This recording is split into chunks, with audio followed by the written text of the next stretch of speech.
Hinahanap ng binatang si Buloy ang kanyang lolo Tinoy na matagal nang nawawala sa kanilang sityo.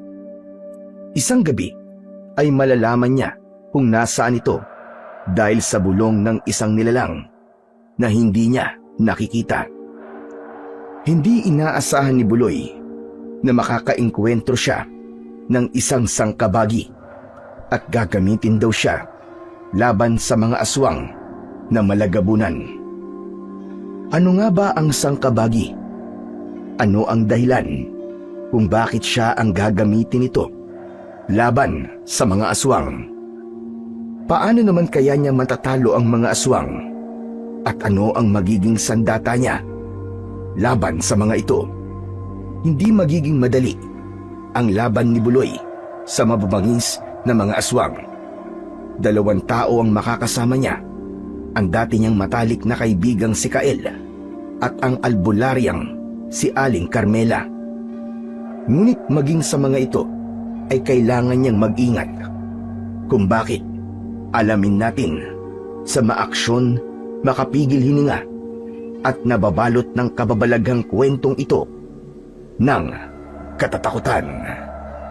Ngunit bago po ang lahat mga idol, huwag po nating kalimutang mag-subscribe at i-hit ang notification bell sa aking YouTube channel na The Voice Addict at Apong Isaak para sa mas marami pang makapigil hiningang kwentong aswang at katatakutan mula sa mundo ng kababalaghan.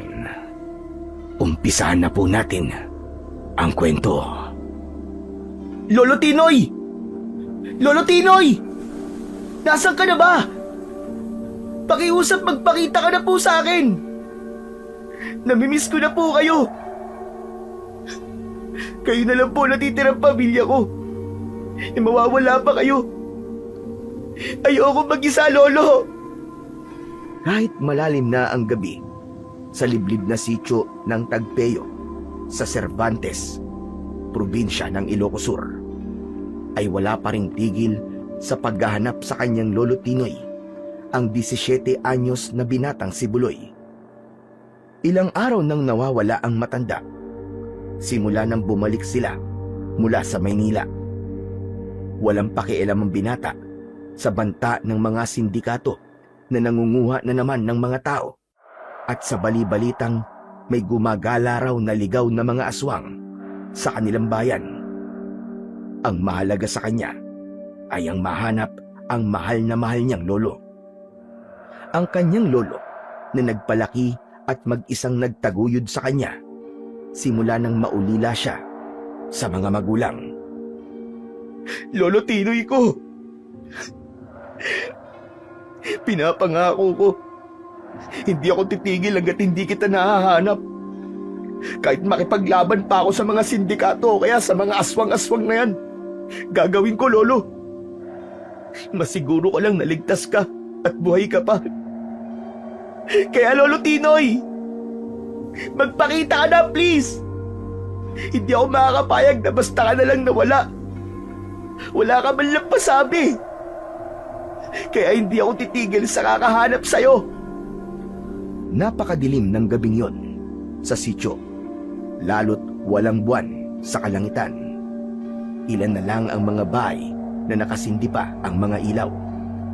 Napakatahimik din. Tanging huni lang ng mga kuliglig ang maririnig sa paligid.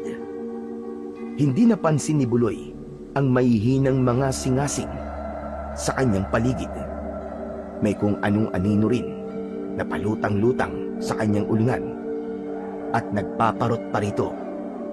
Ang anino'y nakasakay sa nakalutang na bangka. Ang hubog nito ay parang si kamatayan. May hawak itong pahabang kalawit na panakanakang iwinawasiwas pa sa ere. Mabilis ang pagpapalutang-lutang nito, kaya hindi man lang napapansin ni Buloy. Maya-maya pa ay bumulong ito. Nakakatakot ang mababa nitong tinig na parabang nagmumula sa ilalim ng lupa. Buloy. Buloy. Hindi ka na dapat lumalabas sa gabi. Nagkalat na ang mga elemento ng dilim. Umuwi ka na bago pa mahuli ang lahat. Nagtatakang nagpalinga-linga sa paligid si Buloy.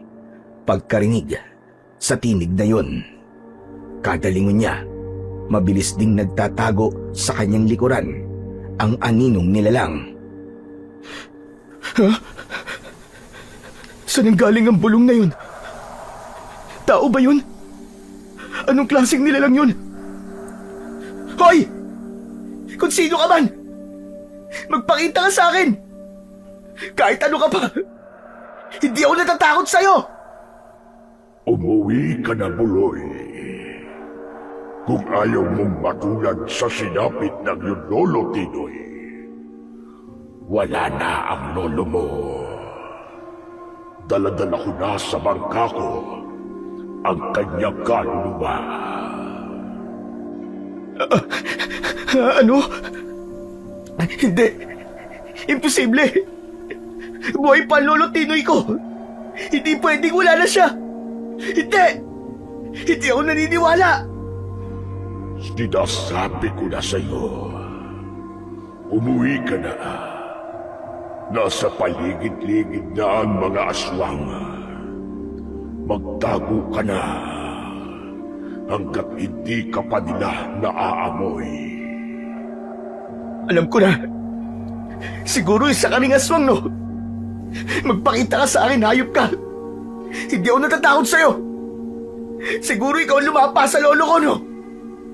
Pwes, magbabayad ka ngayon sa akin. Magpakita ka ngayon din. Magpakita ka! Lumabas ka! Nagkakamali ka, Buloy. Hindi ako aswang. Pero sinasabi ko sa'yo, magtago ka na. Huwag matigas ang ulo mo. Nariyan na sila. May dala-dala si Buloy na isang punyal na gawa sa pilak. Pagmamay-ari pa yon ng kanyang lolo Tinoy, nakabilin-bilinan sa kanyang palagi raw dadalin tuwing gabi. Panlaban daw niya ito sa mga elemento ng dilim. Sa galit niya, paikot-ikot niyang hinahataw ang hangin sa tangkang patamaan ang nilalang na may-ari ng tinig na hindi niya nakikita. Ngayon ay mamamatay ka! Hindi mo ako matatakot kung sino ka man!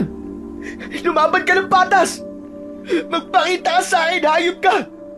Ibalik mo ang lolo Tinoy ko! Ilabas mo siya! Magpakita ka! Maya-maya pa, may mga kaluskos na narinig si Buloy. Nasa malapit lang sa mga palumpong ng halaman. Pagbaling niya rito, may isang lalaking lumitaw. Nagulat siya nang makilala kung sino ito. Kael? Ikaw ba yan, Kael? Oo, ako nga to, Buloy. Teka, kailan ka pa ba nakabalik dito sa sityo? Saka anong ginagawa mo rito sa labas? Sobrang gabi na. Saka sinong kausap mo? Alam mo bang para ang baliw sa ginagawa mo ngayon? Si Kael ay kababata ni Buloy. Kaedad lamang niya ito. Matagal na rin silang hindi nagkikita. Akala niya'y umalis na rin ang pamilya nito sa sityo simula nang dalhin siya ng lolo Tinoy niya noon sa Maynila. Kasi, may bumubulong sa hangin. Hindi ko alam kung anong nilalang, pero parang galing sa ilalim ng lupa ang boses niya. Ano ka mo? Galing sa ilalim ng lupa? Hala ka, baka engkanto ang kumakausap sa'yo. Saka, bakit ba kasi nandito ka pa sa labas ng ganitong oras? Ikaw talaga, oo. Kasi Kyle, hinahanap ko kasi si Lola Tinoy. Ilang araw nang hindi umuwi sa bahay. Tapos sabi ng boses na bumubulong sa akin, ay wala na raw ang Lolo Tinoy ko. Pero hindi ako naniniwala. Ramdam kong buhay pa si Lolo Tinoy. Teka, sinabi ba sa'yo ng bumubulong sa'yo kung paanong nawala ang lolo mo? Hindi. Saka teka lang, ikaw, bakit ka pala nandito rin sa labas ngayon? Tama. Nagpapahangin lang ako. Hindi kasi ako makatulog tapos eto, natsyempoan kita rito. Saka pwede bang itago mo muna yung hawak mo? Naiilang ako dyan eh. Talagang may dala ka pang ganyan ha. Itinago naman ni Buloy ang hawak na punyal na para bang kinatatakutan ni Kael. Binalot niya ulit ito ng itim na tela at isinuksok sa kanyang tagiliran. Hindi ka pa rin pala nagbabago, Kael. Tulad ko, ay hindi ka rin takot kung may mga mangunguha man ng tao o kaya aswang o kaya engkanto. Sa kakala ko wala na kayo rito sa sityo eh. Bumalik din kami rito. Matagal na. Pero hindi ko alam na nakabalik na rin pala kayo rito. Kung alam ko lang, di sana'y napuntahan kaagad kita. Ay, teka. Gaano na ba katagal nawawala ang lolo Tinoy mo? Ilang linggo na rin eh. Mga 2 linggo na yata. Di ko na alam kung anong nangyari kay lolo eh. Namimiss ko na talaga siya, Kael. Pwede mo ba akong tulungan, Chong? Tulungan mo ako sa paghanap kay lolo. Hayaan mo, magtatanong-tanong ako sa mga kakilala ko. Tutulungan kita mahanap si Lolo Tinoy. Ang mabuti pa, umuwi ka na sa inyo. Hindi ka na dapat nandito pa sa labas. Delikado, Chong. Teka, bakit ikaw? Hindi ba't nasa labas ka rin? Sabi mo delikado. Saka, totoo naman ba ang mga aswang? Ano yun? Nandito kaya tayo sa Luzon? Wala naman tayo sa Visayas o Mindanao eh. Diba doon lang naman may mga aswang? Sinasabi ko sa'yo, totoong may mga aswang na rin dito sa Luzon, Buloy. Kaya mabuti pa umuwi ka na kung ayaw mong masundan ka nila at malapa. Sa totoo lang, ay pauwi na rin sana ako kung hindi lang kita nakita rito eh. Saka, naririnig mo ba ang paligid mo, Buloy? Hindi mo ba naririnig na may mga kaluskos at mga singasing? Mga aswang ang mga yun, Buloy. Baka akala mo. Saglit na natigilan si Buloy at noon lang niya napagtuunan ng pansin ang paligid. Medyo nanlaki pa ang kanyang mga mata nang mapagtantong totoo ngang may mga naririnig siya. Hala, oo nga no, tama ka. Ngayon ko lang napansin ha. Pero hindi pa rin ako natatakot sa kanila. May sandata akong dala rito. Ikaw, may sandata ka ba riyan? Si Kael naman ang biglang natigilan saglit. May kung ano itong pinakikiramdaman. Iginala nito ang paningin sa paligid na para bang merong hinahanap. Ang palutang-lutang na aninong nasa bangka sa may ulunan nila ni Buloy ay hindi nito nakikita. Kumislot-kislot din ang ilong ni Kael. May naaamoy ito na kung ano. Makaraan ay hinarap muli si Buloy. Ang ekspresyon ng mukha nito'y parang may kung anong kinatatakutan. Sige na, Buloy. Umuwi ka na sa inyo. Magmadali ka. May kakaiba sa paligid. Delikado na tayo. Kung hindi pa tayo magtatago, ay mapapahamak na tayo. Sige na, Buloy. At kailangan ko na rin magmadaling umalis. Baka hinahanap na rin ako ni tatay. Teka, Kael.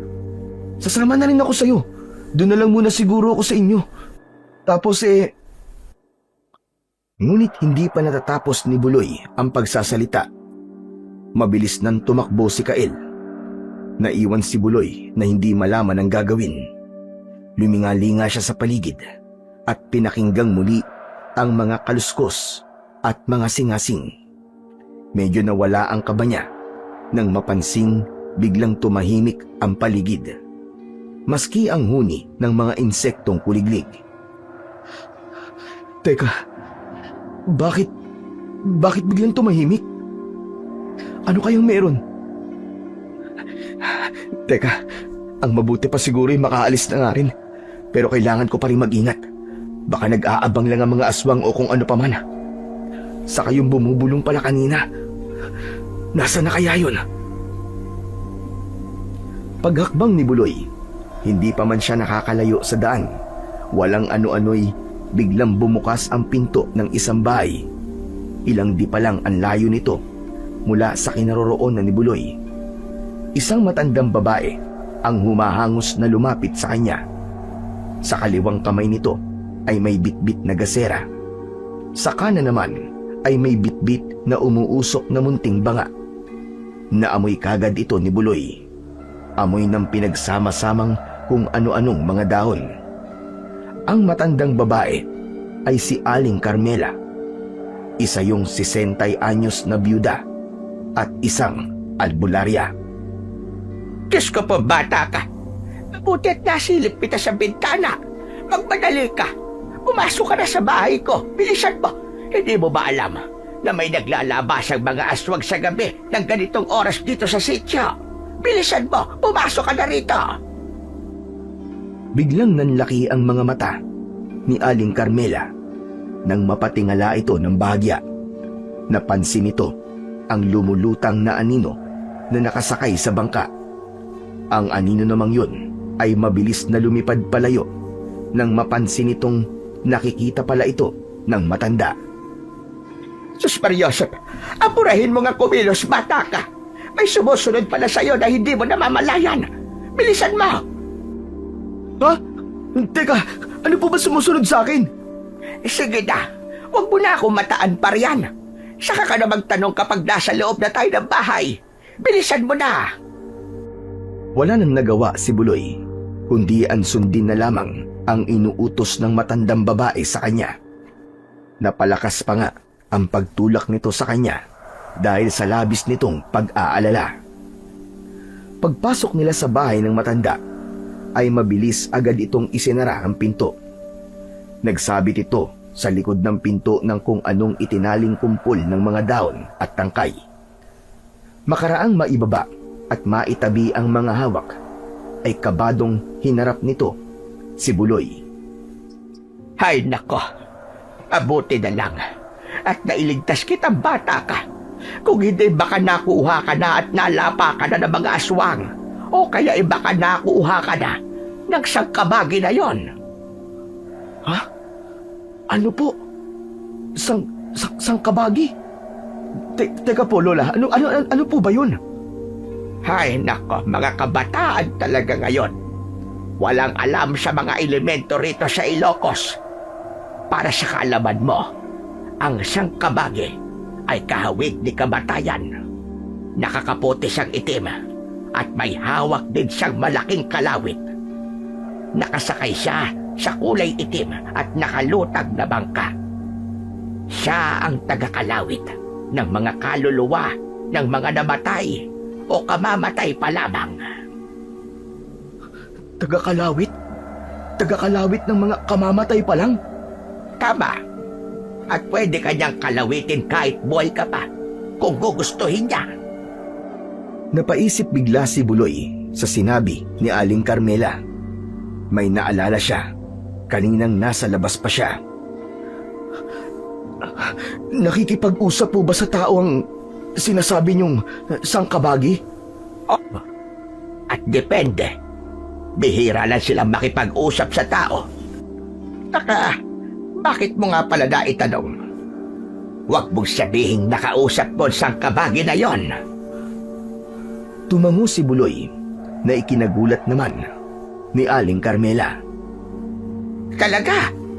Nakausap mo ang sangkabagi? Narinig mo ang boses niya? Anong napag-usapan ninyo? Sa pagkakarinig ko po, binalaan niya po ako na hindi raw po ako dapat nasa labas ng ganitong oras. Marami raw pong mga elemento sa paligid, tulad po ng aswang. At bakit nga ba kasi nasa labas ka pa ngayong gabi? Hinahanap ko po kasi ang lolo Tinoy ko eh. Ang tagal na po kasi niyang hindi umuwi sa bahay. Saka, naalala ko po, ang sabi po nung sangkabagi, wala na raw po ang lolo ko. Kasama na raw po niya sa kanyang bangka. Biglang nalungkot si Aling Carmela nang marinig ang kwento ni Buloy. Lalo na nang makita niyang umiiyak na ang binata. Lumapit ito at yumakap. Inalo si Buloy habang malalim na nag-iisip. Hindi ko alam na mabigat pala ang pinagdadaanan mo, iho. Malamang nanalapa na ng mga aswang ang lolo mo. Saka teka pala, may naramdaman akong kakaiba pagkayakap ko sa'yo. Sandali, maupo ka muna, iho, at may titiyakin lang ako. Sandaling may kinuha si Aling Carmela mula sa isang silid. Pagbalik nito ay may daladala ng mga tuyong dahon, munting banga na dibitbit, insenso, mga langis at posporo. Pumuesto ito ng upo, malapit kay Buloy. Lola, ano pong gagawin niyo? Albularya po ba kayo? Oo, iho. Isa akong albularya. Pauusukan kita nitong mga dahon para malaman ko kung ano ang puwersang kumakapit sa iyo. Hindi ko alam kung mabuting puwersa o masama. Kailangan mo nang makasiguro tayo. Mahirap na. At baka namarkahan ka na pala ng mga aswang o kaya ng iba pang mga elemento sa paligid. Tinindihan ni Aling Carmela ang insenso. Pagkatapos ay isinunod naman ang mga dahon na inilagay sa munting banga. Nang umuusok na ito'y inugoy-ugoy paikot kay Buloy habang may orasyong sinasambit. Pasayaw-sayaw pa ang matanda na para bang baliw. Halos mapaubo si Buloy sa ginagawa ng albularyang si Aling Carmela. Maya-maya pa, biglang natigilan ang huli nang mapansin itong nagkakaroon ng hugis ang mga usok ng dahon. Nakita rin ito, syempre ni Buloy. Ito ay hugis kalawit ni kamatayan. Naku po! Ito na nga ba sinasabi ko? Mukhang nasalin ka ng kalawit ng sangkabagi na nakita kong palutang-lutang sa may ulunan mo kanina, iho. Ho? Anong ibig sabihin kapag nasaling ako ng kalawit na sangkabagi? Hindi ko sigurado. Pero ang alam ko ay baka pagyarihan ng kalawit ng sangkabagi. Kapag nasalat mo ito, ay mapapasukan ka ng konti ng enerhiya nito. At ito ay magsisilbing medium ng sangkabagi para makipag-ugnayan sa iyo. Makikipag-ugnayan sa akin ng sangkabagi? Posible, iho. Mukhang may plano siya sa iyo. Sigurado kong magpapakita na yun sa iyo sa susunod pang mga araw. Naku, teka po. Hindi po kaya bigla niya po akong kunin kahit buhay pa po ako? Hindi ko alam kung ano ang plano niya, iho. Pero para sa kaalaman mo, ang sangkabagi ay hindi naman isang masamang elemento. Paminsan-minsan ay tumutulong ito sa mga tao. Hindi lang siya basta tagakalawit ng kaluluwa ng mga kamamatay pa lamang at dinadala sa kabilang buhay sakay ng kanyang bangka. Ibig po ba sabihin, Lola, ay hindi po ako dapat matakot sa sangkabagi, ganun po ba? Depende pa rin, iho. Pero nakakatakot ang itsura niya. Sa boses na lang niya na narinig mo, hindi ka ba natakot? Nakakatakot nga po ang boses niya. Napakalaki po na para po bang nanggaling po sa ilalim ng lupa. Eh di lalo na kapag nakita mo ang kanyang itsura. Maya-maya pa, biglang napatutok muli si Aling Carmela sa mga usok ng dahon. Paano'y unti-unting nawala ang hugis ng karit. Kapag kuway may bagong nabubuo. Teka, mukhang may isa pang puwersang kumakapit sa'yo, iho. Tingnan mo ang usok. Mukhang may bagong anyo silang binubuo. Ano kaya ito? Ano po? May kumakapit pa sa akin? Grabe naman po yan. Oo, iho. At mukhang isa itong hindi kaaya-ayang puwersa. Tingnan mo. At umiitim ang usok. Sus Mariose, paano ito? Hugis tao na may mapupulang mga mata. Hindi ako maaaring magkamali. Isang aswang. Puwersa ng isang aswang ang kumakapit sa iyong iho. Kinilabutan doon si Buloy. Biglang uminit ang kanyang pakiramdam. Pero, paano naman po ako nakapitan ng pwersa ng isang aswang? Hindi pa nga po ako nakakakita ng aswang eh.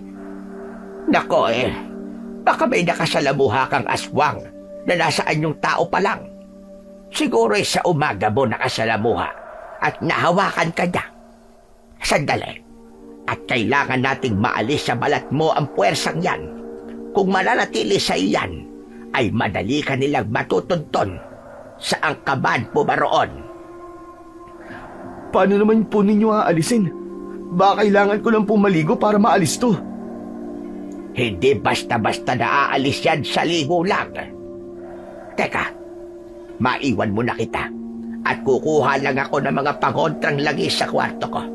O heto, ituloy mong pausukan ang sarili mo nang hindi ka maamoy ng mga aswang sa labas at para hindi ka nila tangkain pasukin dito. Hintayin mo ako, sandali lang ako. Pagkagaalis. Matapos makuha ang kailangan, pagbalik ni Aling Carmela, nooy paubos na ang usok ng mga dahon sa maliit na banga. Nagsisimula na rin nilang marinig sa labas ang nagngangalit na mga singasing.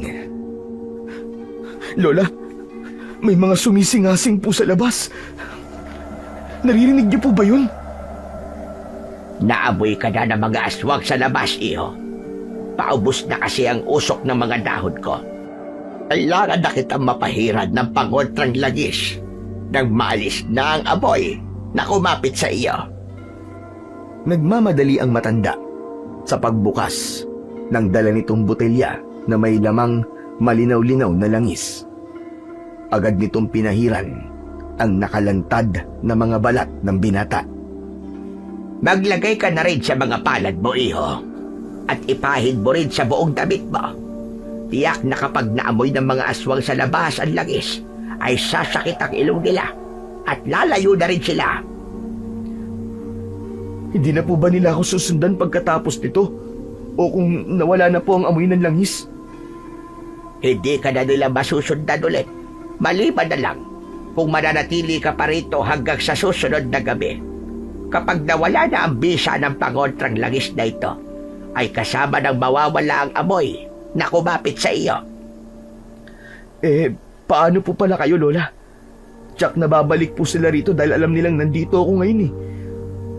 Mabuti pa po sumama na kayo sa akin pag uwi ko kinabukasan. Wala na rin naman po akong kasama ngayon. Wala na po si Lolo Tinoy ko eh. Kayo na po ang magiging bagong lola ko. Sandaling nag-isip si Aling Carmela. Inilibot nito ang mga mata sa kabuuan ng munting kubo. Natadtad ng kung ano-anong mga pangontrang nakasabit sa mga dingding. Sa bagay, mabuti pa nga, iho, na sumama na ako sa'yo. Total mag-isa na rin ako sa buhay. Ngayong gabi ay ihahanda ko na mga gamit ko para maaga tayong aalis kagad bukas. Siguro'y susunugin ko na rin tong kubo ko. Luma na rin lang. At para isipin ng mga aswang na kasama na ako natupok ng apoy. Sa gayong paraan ay hindi na rin nila ako matutuntun pa. Kung hindi mo alam, galit din ang mga aswang sa tulad kong albularyo. Ganun na nga ang nangyari. Pagsapit ng madaling araw, ay tinupok na ng apoy ang munting kubo ni Aling Carmela. Nang sandaling yun, ay 4 na nilalang na nag-aabang sa paligid ang nagulat. Ang dalawa rito'y ang mag-amang Kael at Cardo na parehong mapupula ang mga mata. Ang dalawa pa'y ang sangkabagi na palutang-lutang sa isang banda pero walang kahit sinong nakakakita rito. Kasama nito sa bangka, si Lolo Tinoy. Sa wakas, ay nasunog na rin ang bahay ng matinik na albularyo sa sityon to, anak. Hindi na tayo ganong mahihirapan pang makapampiktima. Pero si Buloy po, tay. Baka nasama siya sa loob. Kawawa naman po ang kaibigan ko. Prinotektahan ko pa naman po siya para hindi salakayin ng mga kalahi natin. Kinargahan ko po siya ng amoy ko, tay. Mabuti na rin yun, anak. Kahit paano, ay hindi pa rin naman aswang ang umatake sa kanya. Saka hindi ba't kabilin-bilinan ko sa'yo na huwag kang ganong magkakaroon ng matalik na kaugnayan sa mga tao? Paano kapag nalaman nila ang tunay mong pagkatao? Sige nga, magiging mitya pa sila na ikakapahamak mo. Pero tay, kababata ko po siya eh. Nalimutan niyo na po ba? Siya lang po ang kumakampi sa akin nung palagi po ako nabubuli sa paaralan. Saka, hindi ko po alam na bumalik na po siya rito eh. Tumatanaw lang naman po ako sa magandang pinagsamahan namin nun. Masama po ba yun, tay? Hindi naman sana masama, anak. Lalo kung kalahi mo siya. Kaso hindi. Saka baka mapalaban ka pa sa mga kalahi natin kung patuloy mo siyang poprotektahan. Paano kung isang araw ay balingan nila ang angkan natin dahil sa kakaprotekta mo sa tao? Tandaan mo kung ano tayo, anak. Dapat ay marunong kang maglagay ng limitasyon sa pakikipagmabutihan mo sa mga tao. Ganito na lang po, itay. Mag-iingat na lang po ako sa pagprotekta ko kay Buloy. Mabait po kasing tao si Buloy. Sa palagay ko po maiintindihan niya po ako kapag nalaman niya ang sikreto ng pagkatao ko. Bahala ka. Basta binabalaan na kita. Oras na maging hadlang ka sa kaligtasan ng mga kalahi at ng angkan natin ang pagprotekta mo diyang kay Buloy. Kahit anak kita, na hindi ako magdadalawang isip na ipahamak ka. Kaya wag mo sanang hahayaan dumating sa puntong yon. Tumango-tango na lang si Kael sa mga sinabi ng kanyang itay habang malungkot na nakatanaw sa nasusunog na bahay ni Aling Carmela. Nang ayain na siya ng kanyang itay na umalis, ay may ibinulong pa si Kael sa sarili. Sana ay buhay ka pa, Buloy. At kung sakali man, ipinapangako ko sa iyo na poprotektahan pa rin kita laban sa mga kalahi ko. Hindi ko kinalilimutan ang mga kabaitan mo sa akin. Magkikita tayo muli. Samantala, ang sangkabagi naman, na palihim din palang nagmamasid sa mag-ama, ay may malalim na iniisip. Panaka-naka nitong matiim na nililingon ang kasama nito sa bangka na si Lolo Tinoy. Bago sumapit ang bukang liwayway, ay nasundan pa ng sangkabagi sina Buloy at Aling Carmela. Habang minamasdan nito, ang dalaway may ibinubulong ito kay Lolo Tinoy. Huwag kang mag-alala, Tinoy. Tutuparin ko ang kahilingan mong mabigyan ng hustisya ang pagkamatay mo sa pamamagitan ng iyong apo. Hindi kita dadalhin sa kabilang buhay hanggat hindi kita naipaghihiganti sa mga aswang na yon.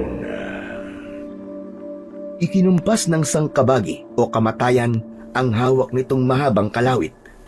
Kumislap ang dulo nito.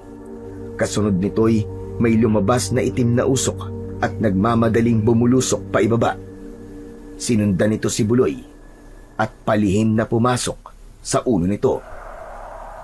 Pagputok ng umaga, ay kapwa tulog pa rin sina Aling Carmela at Buloy. Naroon na sila sa munting kubo nina Buloy at Lolo Tinoy. Nakaidlip sila sa sobrang pagod at puyat. Habang tulog si Buloy, ay dinalaw siya ng isang panaginip. Dito'y nagpakita sa kanya ang sangkabagi kasama ang kanyang Lolo Tinoy na sakay ng itim nitong bangka. Lolo Tinoy! Lolo Tinoy! Kayo nga! Sinong kasama niyo riyan? Sino kasama niyo sa bangka? Ngunit sa kasamaang palad, hindi umiimik si Lolo Tinoy pagkat ito ay pipi at bingi. Sumisenyas-senyas ito, ngunit ng pagkakataong yun ay hindi maintindihan ni Buloy. Ano, Lo? Ano? Hindi ko kayo maintindihan! At sa wakas, nagsalita na ang sangkabagi. Buloy! Buloy! Makinig ka. Isa kong sangkabagi. Ako ang tinig na kumakausap sa'yo dati. Napaatras bigla si Buloy nang hawiin ng sangkabagi ang tabing nito sa ulo. Lumuntad ang bunguan nitong muka at mga matang nagbabagang apoy. Natakot si Buloy. Kayo pala ang sangkabagi. Pero bakit kasama niyo Lolo Tinoy ko? Nakikiusap po ako sa inyo. Huwag niyo na lang po siyang dalhin sa kabilang buhay. Ibalik niyo na lang po siya sa akin, oh. Saka, huwag din niyo po akong kukunin. Buloy, nagpakita ako sa iyo, hindi para kalimitin ka. Narito ko sa panaginip mo dahil sa kahilingan ng lolo mo. Hindi ko siya dadalhin sa kabilang buhay hanggat hindi na ipaghihiganti ang kanyang pagkamatay sa kamay ng mababangis na mga aswang. Pero para mangyari yun, ay kailangan ko ng tulong mo. Ano po? Ng tulong ko? Paano naman po ako makakatulong sa inyo na may paghiganti po si Lolo? Dahil po ba sa taglay kong punyal na binigay sa akin ni Lolo, nagawa po sa pilak? Hindi sapat ang punyal na pilak para kalabanin mo ang mga aswang na lumapa sa lolo mo, Buloy. Higit pa ang kailangan dahil mababangis ang mga aswang na makakalaban mo. Hindi sila basta-bastang mga aswang. May pagkagabunan sila. Pero may kasama rin po akong albularya. Si Lola Carmela po. Baka naman po, makatulong rin siya sa akin. Hindi rin sapat ang kakayahan ng isang albularya laban sa mga aswang, Buloy. Ang tingero sana, ngunit sa kasamaang palad ay walang antingero rito sa lugar niyo. Kung ganun po, ano po ang kailangan para matalo ko po ang mga aswang? May naisip akong paraan, Buloy. Namarkahan na rin kita, kaya sa ayaw at sa gusto mo, ay ikaw ang magiging kasangkapan ko laban sa mga aswang. Nakikita mo ba ang hawak kong kalawin? Maaari ko itong ipahiram sa'yo. Nang iwas-iwas ng sangkabagi ang kalawit nito sa harap ni Buloy, ay napaatras siya dahil sa takot. Paano'y narinig niya ang nakakatakot nitong pag-ugong sa hangin. Nakita rin niyang may manipis na itim na usok itong isinasaboy sa paligid. Ipapahiram niyo po sa akin? Pero baka hindi ko po mabuhat yan. Mukha po kasing napakabigat eh. Huwag kang mag-alala, Buloy. Pwede ko itong paliitin para mas madali mo siyang magamit. Ngunit ang epekto'y pareho lang din kung ako ang may hawak. Makapangyarihan ang karit ko ito. Ano, Buloy? Papayag ka bang maging tagapangalaga ng kalawit ko? Tandaan mo, ipaghihiganti mo ang pagkamatay ng lolo Tinoy mo. Napatingin noon si Buloy sa kanyang lolo Tinoy na nooy nagsusumamo naman ang mga mata. Dahil sa awa sa sinapit nito sa kamay ng mga aswang, ay napaluha na lamang si Buloy. Ang Lolo Tinoy ko, kawawa naman. Sige po, para kay Lolo Tinoy ay tatanggapin kong maging tagapangalaga ng iyong kalawit. Pagbabayarin ko po mga aswang na lumapa kay Lolo Tinoy. Basta ituro niyo lang po sa akin kung paano ko pagaganahin ang kapangyarihan ng kalawit niyo. Nakita ni Buloy na ngumiti ang sangkabagi. Kumislap ang mga ngipin nitong ang kulay ay ginto at pilak. Makaraan ay may isinenyas ito sa ere. Sa isang iglap ay biglang napasakay si Buloy sa malaking bangkang itim ng sangkabagi. Katabi niya si Lolo Tinoy. Maigpit siyang napayakap dito. Lolo Tinoy ko, Sobra po kitang miss. Pero Sang Kabagi, bakit po pala niyo ako isinakay dito? Saka, saan niyo po ako dadalhin? Patay na po ba ako? Umapit kang maigi, Buloy. Bago ko ipahiram sa iyo itong kalawit, ay ihahatid ko muna sa kabilang buhay ang mga bagong namatay nung nakaraang gabi.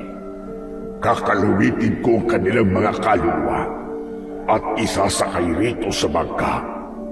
Pagkatapos, ay kakausapin ko rin ng mga katulad kong Sang Kabagi na sila muna ang umako sa trabaho ko. Inuulit ko, kumapit kang maigi sa bangka, Buloy.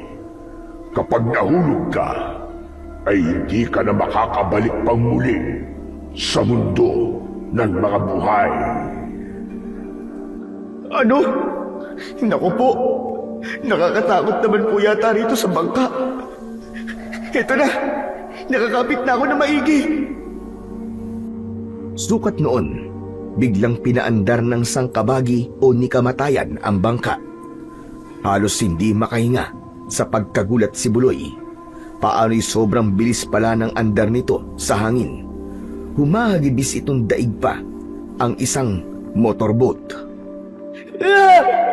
Napakabilis pala dito. Dahan-dahan kayo, baka mahulog ako. Gusto ko pa mabuhay. Nang huminto ang bangka, ay dalawang kaluluwa kagad ang kinilawit ng Sang Kabagi. Isang babae na may kandong na sanggol. Wakwak ang dugo ang tiyan ng naiwang patay. Nakatawa nito. Grabe! Aswang po ba may kagagawan yan, Sang Kabagi? Oo, tama ka, Buloy. Walang pinipili ang mga aswang. Bata, matanda, buntis o sanggol, ay nilalapa nila. Ganon sila kababagsik at kababangis. Grabe! Wala silang awa. Napaka-brutal nila kung pumatay. Pati mga sanggol, binibiktima nila. At muling humagibis ang bangka. Yumuyugyug itong palutang-lutang sa hangin, sa ibabaw ng mga kabayan at sa mga burol sa kanilang sityo. Nang muli itong huminto, may dalawang kaluluwa na namang kinalawit ang Sang Kabagi. Ang mga ito na may dalawang kabataang lalaki. Ito pa ang dalawa, Buloy.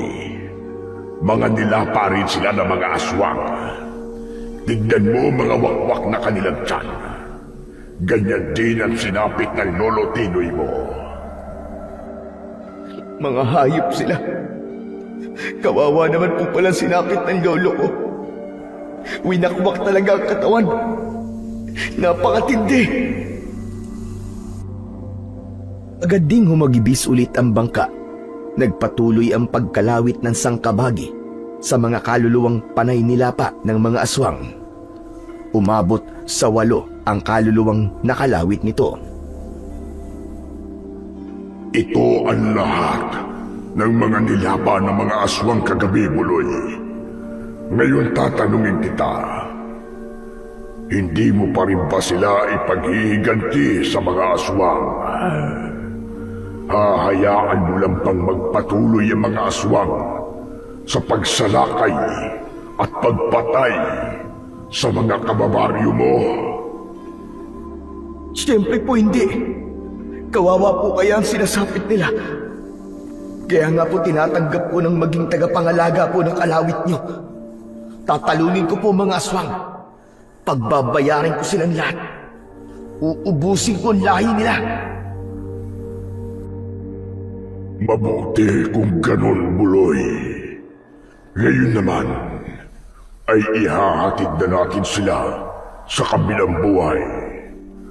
Pero bago tayo pumunta sa lagusan, patungong kabilang buhay, ay binabalaan ulit kita. Oras na magbukas ito, ay kailangan yung dumapa ng lolo Tinoy mo sa sahig ng bangka. para hindi kayo masikatan ng liwanag ng lagusan. Bakit po ba? Pag nasikatan po kami ng liwanag ng lagusan, ano po mangyayari? Bigla na lang kayong hihigupin ng lagusan. Hihigupin? Kahit hindi pa patay? Oo, Buloy. Kaluluwa mo ang may higop. Kaya sundin mo sana ang bilid ko. Kapag hindi ka sumunod, ay hindi mo na mapaghihiganti ang mga kaluluwang ito. Pero hindi naman po ganun kalalim ang loob nitong bangkay. Paano yun? Malamang masisikatan pa rin kami ng lolo ko ng liwanag ng lagusan. Ako nang bahalang itago kayo, Buloy. Pwede akong magpalabas ng maitim na usok na tatakip sa inyo habang nakadapa sa sahig ng bangka. Kahit anong mangyari, ay huwag na huwag kayong babangon hanggat hindi ko kayo sinasabihan. Maliwanag ba? Opo, maliwanag po. Kung ganon ay tara na. Pero bago muna pala, siguro ay mas maiging dumapa ka na ngayon. Hindi mo rin pwedeng makita ang lagusan at kung saan ito matatagpuan. Sa takot ni Buloy, ay sumunod na lang siya sa sinabi ng sangkabagi. Pero wala siyang kaalam-alam na habang tinatakpan siya ng itim na usok na pinapalabas ng kalawit ng sangkabagi, ay ibabalik na pala siya sa mundo ng mga buhay. Narinig pa niya ang huling sinabi ng sangkabagi. Hanggang sa muli, Buloy. Ingatan mo ang pinahiram ko sa iyong kalawit. Pagbalik mo'y pabasbasan mo kagad ng espesyal na mga langis ng Lola Carmela mo para hindi maamoy ng mga aswang. Tatayo sana ulit si Buloy para magtanong kung bakit yun ang sinasabi ng sangkabagi. Pero hindi niya na nagawa pagkat pinipigilan siya ng itim na usok na tumabing na sa kanya. Sa halip ay nagtuloy-tuloy na siyang antukin hanggang sa magbalik ang kanyang kaluluwa sa kanyang natutulog na katawan. Naalimpungatan si Buloy mula sa kanyang pagkakatulog nang sakto namang yugyugin siya at gisingin ni Aling Carmela. Buloy! Buloy, gising na! Mataas na sikat ng araw.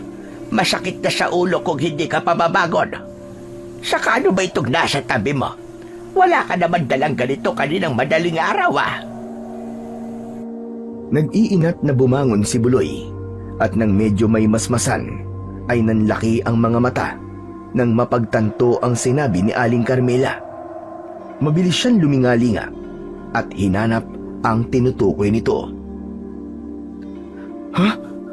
Ano po bang sinasabi niyong dala ko, Lola? Nasaan po? Hayan o, sa may tagiliran mo. Ano ba yan at saan mo nakuha? Nakakatakot naman yan. Parang kalawit ni kamatayan. Ah, mas parang sa kalawit ng sangkabagi pala na nakita ko kagabi. Bakit pala meron ka dyan? Sandali na. At pauusukan ko yan. Bago pa man makatayo si Aling Carmela para kumuha ng pauusukang mga dahon, ay mabilis itong hinila ni Buloy. Naalala kasi niya ang huling sinabi ng sangkabagi sa kanyang panaginip. Teka po, Lola. Sasabihin ko na po sa inyo kung saan ko nakuha ang kalawit na yan. Ang kunin na lang po ninyo ay yung espesyal niyo pong langis. Kailangan daw pong mabasbasan niyo agad to eh. Ano ka ba? At bakit ko babasbasan ang isang bagay na hindi ko pa alam kung saan ang galing? Baka yan ay galing sa elemento ng dilema. Huwag po kayo maingay, Lola. At baka po may makarinig sa ating paligid. Kaya kailangan niyo po itong basbasan kagad. Ay para hindi po maamoy ng mga aswang. Lola, ito po ay pinahiram sa akin ng sangkabagi. Dumalaw po siya sa panaginip ko. Ganun ba? Pero paano kung peking sangkabagi ang dumalaw sa panaginip mo? Kaya mas makabubuting pausukan ko muna yan, iho. Para mas makasiguro tayo. Sige na nga po. Pero isabay niyo na po ang pagbabasbas ha. Mas importante pong hindi po ito maamoy ng mga aswang. Pumayag naman si Aling Carmela sa sinabi ni Buloy. Nang mabasbasan nito ang munting kalawit, ay naramdaman kagad nito ang taglay nitong kakaibang enerhiya. Nang mapausukan rin ito'y nakasiguro sa sangkabagi mismo na nakita nito ang pinanggalingan ng kalawit. Sus Maria, ang lakas ng enerhiyang taglay ng bagay na ito, Buloy. At totoo ngang sa sangkabagi ito galing. Sa sangkabagi mismo na nakita ko kagabi. Pero bakit ipinahiram ito sa iyo ng sangkabagi? Huwag mong sabihin, magiging isa ka na rin sangkabagi. Aba, baka naman kalawitin mo kung bata ka. Oo, ako'y matanda na. Pero ako'y malakas pa at kailangan pa ako ng sityong ito. Marami pa ako mapapagaling bilang isang albularya. Naku, malabo po ang sinasabi niyo, Lola, na magiging sangkabagi ako. Kaya ipinahiram niya to sa akin ay para po ipagiganti ko si Lolo Tinoy ko, pati na rin po mga kaluluwa ng iba pang nalapa ng mga aswang. Pansamantala lang po ako magiging tagapagdala ng kanyang mahiwagang kalawit. Pinahiram lang po niya sa akin. Napatangu-tangu na lang si Aling Carmela sa paliwanag na yon ni Buloy. Mabuti naman kung ganon, iho. At mabuti naman at pumayag ka. Kung hindi darating ang araw na mauubos sa mga tao rito at magiging balwarte ng mga aswanga ang baryong ito. Samantala, habang nag-uusap pa ang dalaway, wala silang kaalam-alam na may isang tao palang lihim na nakikinig sa kanila. Nakalapat ang tenga nito sa pisngi ng pinto ng kubo ni Buloy. Ang totoo'y kakatukin sana nito ang pinto nang maulinagan ang pinag-uusapan ni Aling Carmela at Buloy. Tahimik na umalis ang taong yon, na nooy sandaling nagkulay pula ang mga mata. At nang may matapakan itong sanga, ay lumikha ng ingay na nagpagulat naman kina Buloy at Lola Carmela sa loob. Anong tunog yun, Lola? Mukhang may tao po yata sa labas. Nako, pagmadali ka, iho, at tignan po sa labas. Baka yun ay aswang. Bilisan pa. Mabilis na nilabas ni Buloy ang pinto ng kanilang kubo. Daladala ang kanyang kalawit. Iginala kagad niya ang paningin sa palibot. Sa di kalayuan ay napansin niya ang pamilyar na bulto ng tao na mabilis na nagtago sa mga puno.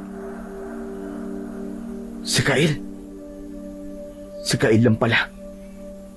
Teka, pero bakit kailangan niya magbadali at magtago? Siguro'y dadalawin niya sana ako. Tatawagin sana ni Buloy ang pangalan ng kanyang kababata, pero nagtaka siya nang parang biglang bumibigat ang hawak na kalawit. Nang tignan niya ito'y noon lang niya napansin na naglalabas pala ito ng manipis na itim na usok. Teka, anong ibig sabihin nito? Gumagana na kaya ang kapangyarihan nito? Walang ano-ano'y narinig ni Buloy ang tinig ng sangkabagi na bumubulong sa kanyang tenga. Buloy, kapag ang kalawit ay naglalabas ng itim na usok at bumibigat, ibig sabihin ay may nararamdaman itong presensya ng aswang sa paligid. Tandaan mo yan. Ano? May aswang sa paligid? Hindi. Imposibleng aswang si Kail. Baka may iba pang nagtatago sa paligid. Inikot ni Buloy ang palibot ng kubo, lalo na nang mapansin niyang patuloy na naglalabas ng itim na usok ang kalawit at lalo rin itong bumibigat. Walang ano-ano, sa likod ng bahay, sa may kawayanan, ay may napansin siyang mabilis na kumaluskos at tumakas sa mga talahiban. Ang tansya niya ay isa itong mama na nakasuot ng malapad na sombrero. Ayun! Malamang aswang ang mamang yun. Paano po ngayon yan, Sangkabagi? Alam na nilang tungkol dito sa kalawit ko. Hindi, Buloy. Hindi nakikita ng mga aswang yang hawak mong kalawit. Hindi rin nila yan naaamoy. Pagkat ramdam kong nabasbasan na yan ni Carmela. Kapag sa aswang po hindi ito nakikita, pero kapag sa tao po, na hindi aswang ay nakikita nila. Hindi rin nakikita yan ng normal na tao, Buloy. Ang makakakita lang yan ay ang tingero o kaya ay isang albularyo. Si Carmela ay nakikita yan. Ah, kaya po pala.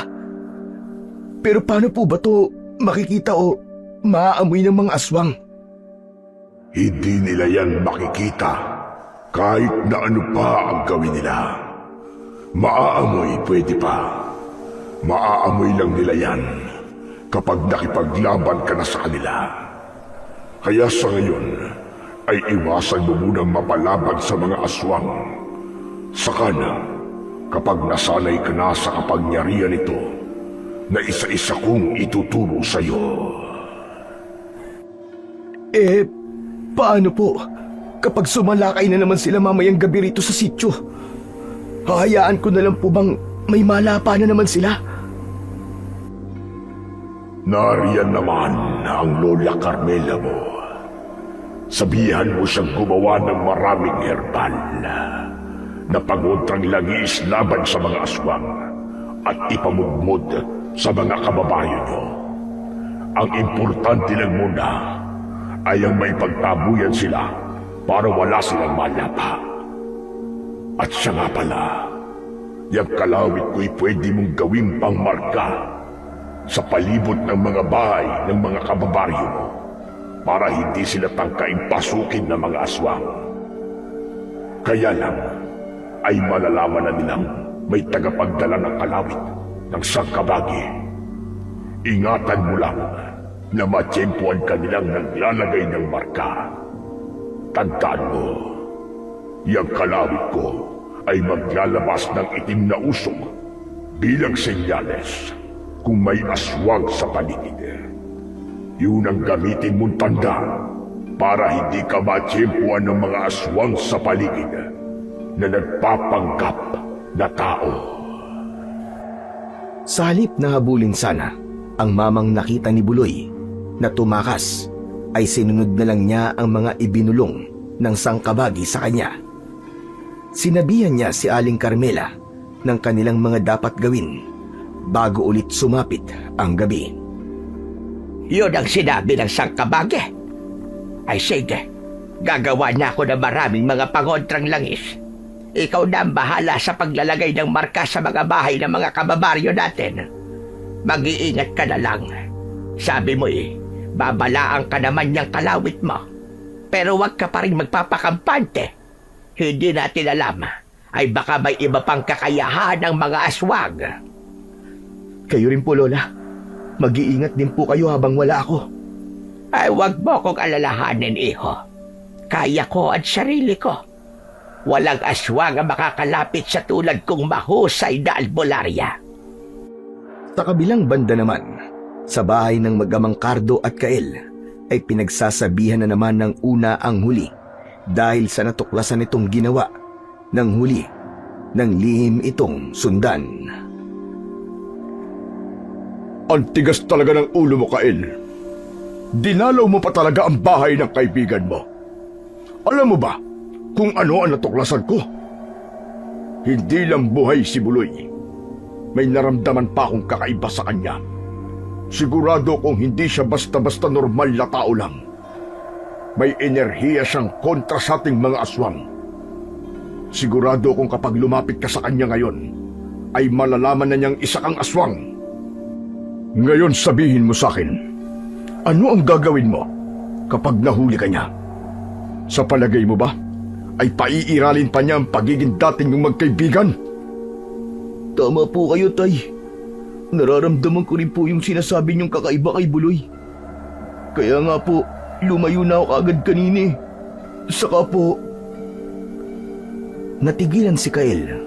Naisip niyang wag na lang sabihin sa kanyang itay ang tungkol sa narinig niya sa usapan ni Buloy at Aling Carmela. Saka ano? Akala mo ba ay hindi ko alam ang itinatakbo ng isip mo, Kael? Alam ko ang tendensiya mo dahil nagmana ka sa iyong ina sa ugali. Kung patuloy na hindi ka makikinig sa akin, matutulad ka rin sa sinapit niya. Namatay siya sa pagtatanggol sa kaibigan niyang tao.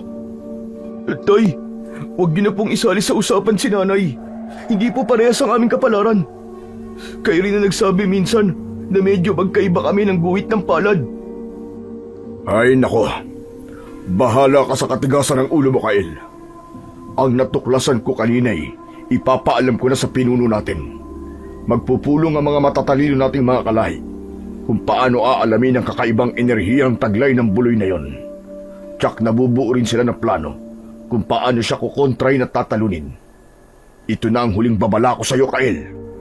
Wag ka nang lalapit pa sa buloy na yon kahit kailan. At lalong wag mo nang tangkaing protektahan pa siya. Subukan mong ipilit at ako na mismo ang makakalaban mo. Tatay naman, magagawa niyo po ba talaga sa akin yun? Hindi. Kung hindi mo pa iirali ng katigasan ng ulo mo. Pero kung mapilit ka, pasensyahan na lang tayo, anak.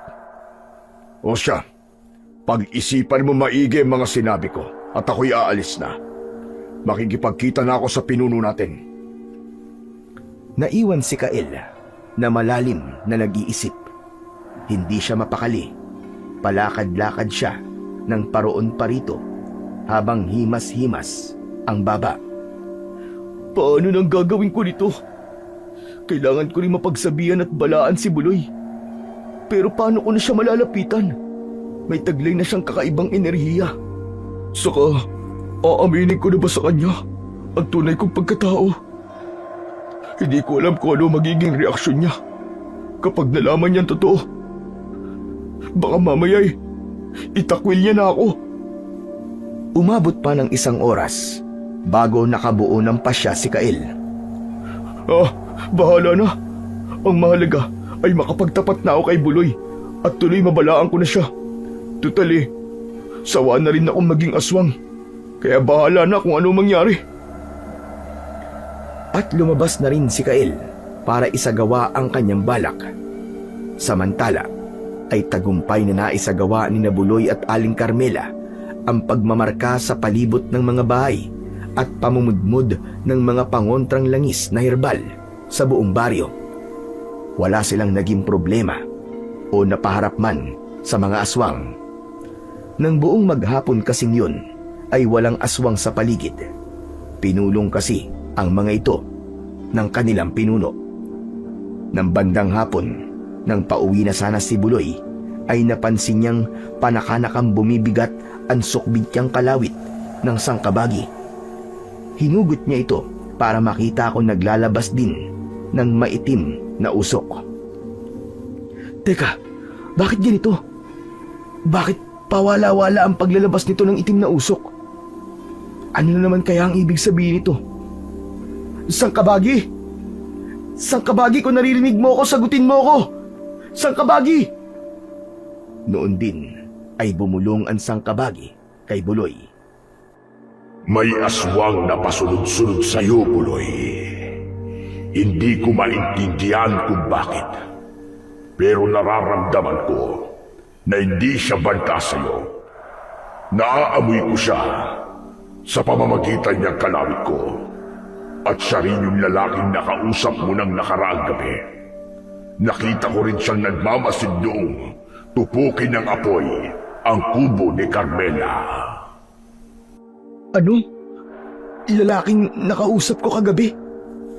Si Kael. Kaibigan ko po si Kael. Malabo pong isa siyang aswang.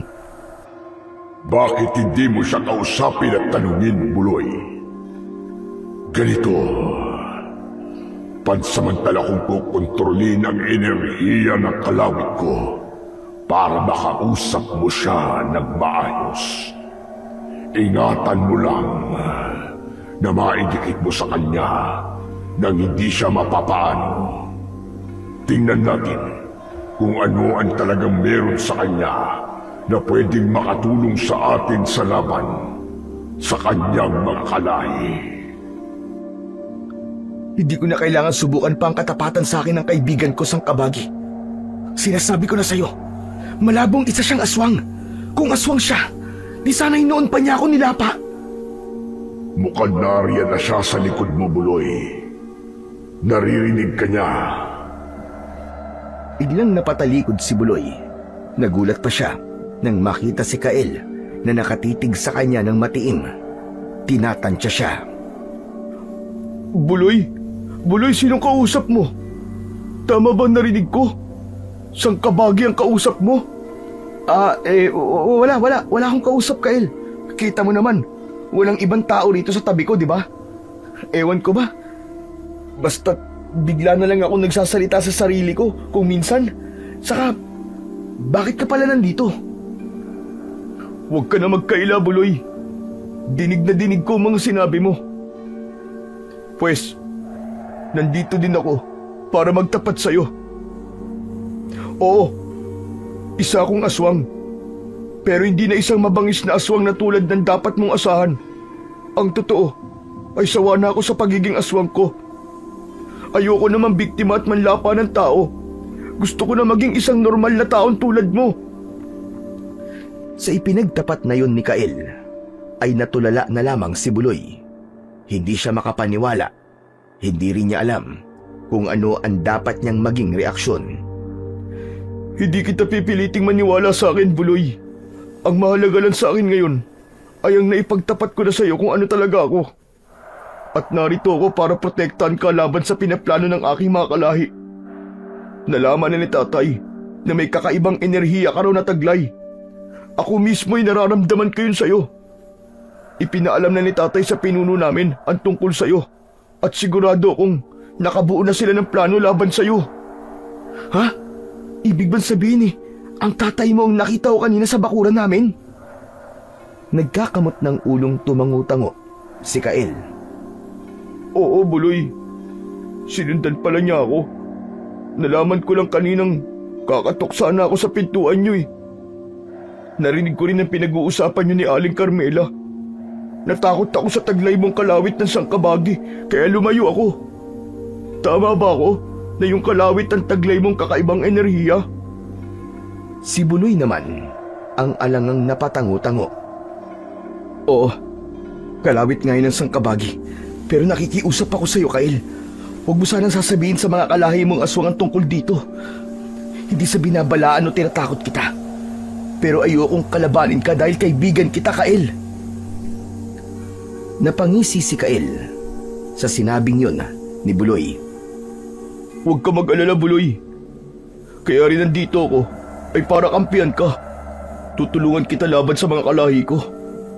Pinagbantaan na rin kasi ako ni tatay na magagawa niya akong ipahamak kapag ipinagpatuloy kong protektahan ka. Nang unang magkita tayo muli ng nakaraang gabi, alam mo bang may aswang sanang haharang sa'yo? Mga kasamahan ko mismo. Nagulat ako na nagbalik ka na pala, kaya sinenyasan ko sila na ako na ang bahala sa'yo at maghanap na lang sila ng ibang bibiktimahin. Naniniwala ako sa sinasabi mo, Kael. Nararamdaman ka rin kasi ng sangkabagi. Pero hindi pa rin talaga ako makapaniwalang aswang ka, Kael. Kay tagal kitang naging kaibigan. Pero may sikreto ka palang hindi ko alam. Gusto mo bang makita ang totoo kong anyo bilang isang aswang? Naku, wag dito, Kael.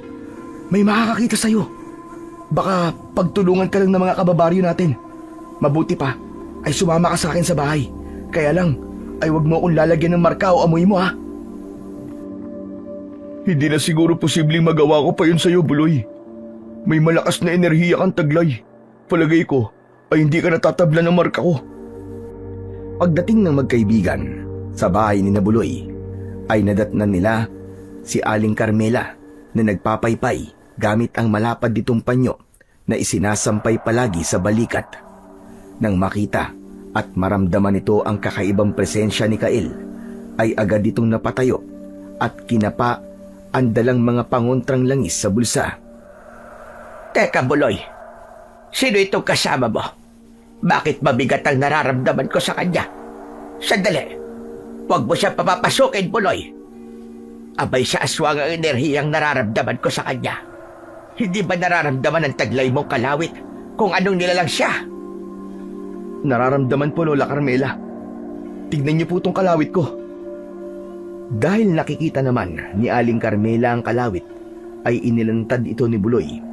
Si Kyle naman ay napapakunot ng noo dahil wala naman itong nakikita sa kung anong hinuhugot ni Buloy sa kanyang tagiliran. Pansinin niyo po itong kalawit ko, Lola. Pawala-wala pong inilalabas itong itim na usok. Ang ibig sabihin daw po ay hindi kalaban ng aswang na nasa malapit dito. Ito pong kasama ko ay si Kyle. Kababata ko po siya at matalik na kaibigan, Lola.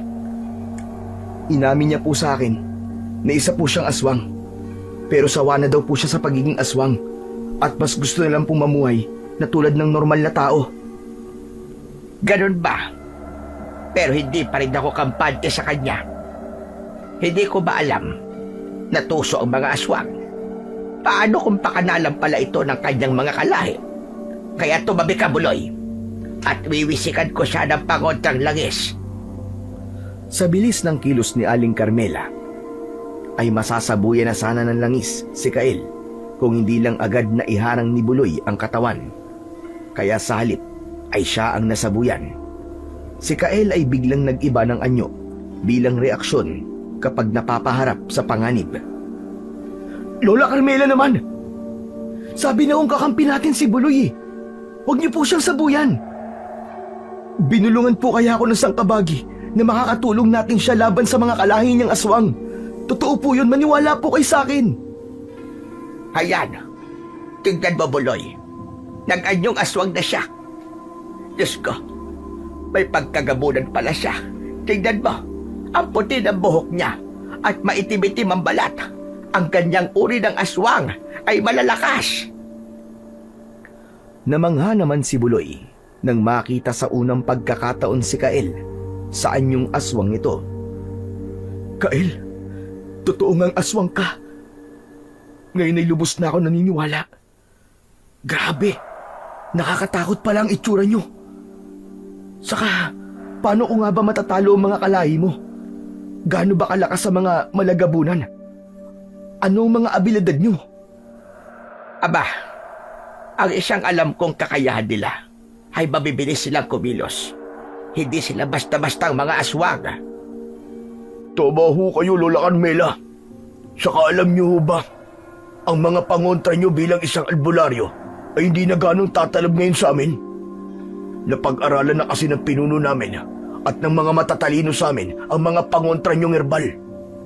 Alam na namin ang gagawin para hindi kami tablan. Kailangan lang ay mag-anyong aswang kagad kami at magpabalik-balik ng anyo mula sa aswang at anyong tao. At siya nga pala, Buloy, papalatag na pala ang dilim.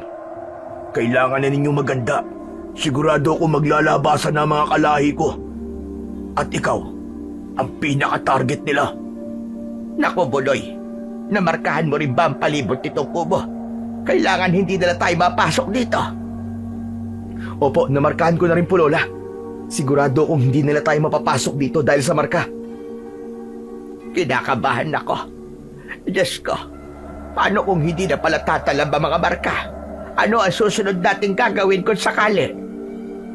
Sa puntong yun ay may ibinulong ang sangkabagi kay Buloy.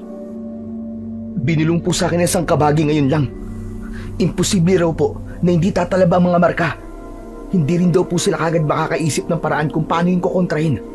At hanggat wala pa silang naiisip na paraan, ay sasamantalain daw po ng sangkabagi na ituro sa akin ng lahat ng kapangyarihan nitong kalawit.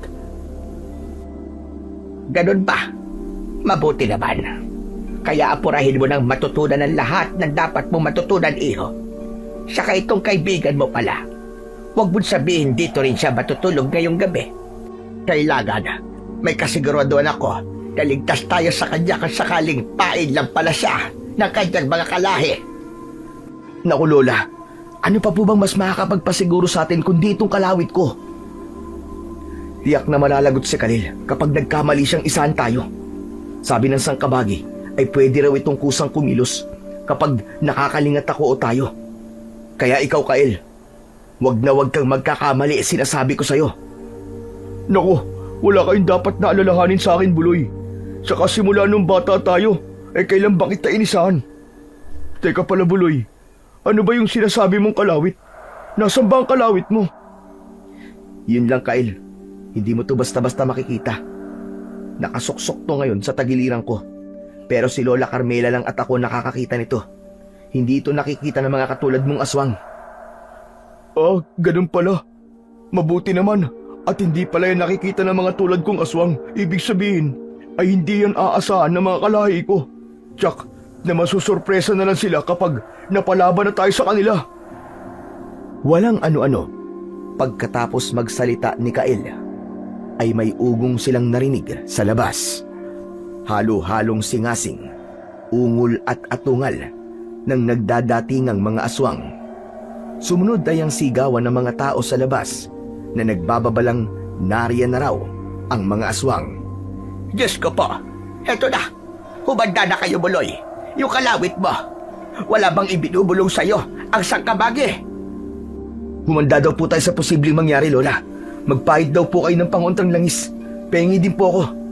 Ah, teka, paano ka pala, Kael? Hindi ka ba maaamoy ng mga kalahi mo? Naku, kailangan ko muna lumabas dito at magtago, Buloy. Kaya lang, ay hindi ko alam kung saan ako magtatago.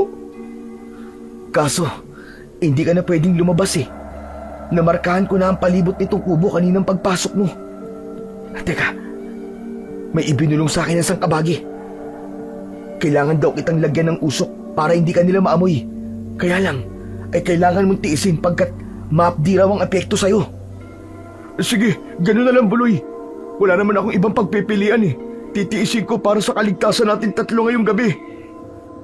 Pero bago pa man mapalibutan ni Buloy ng manipis na itim na usok si Kael, wala silang kamalay-malay na naamoy na pala ng isang aswang ang huli.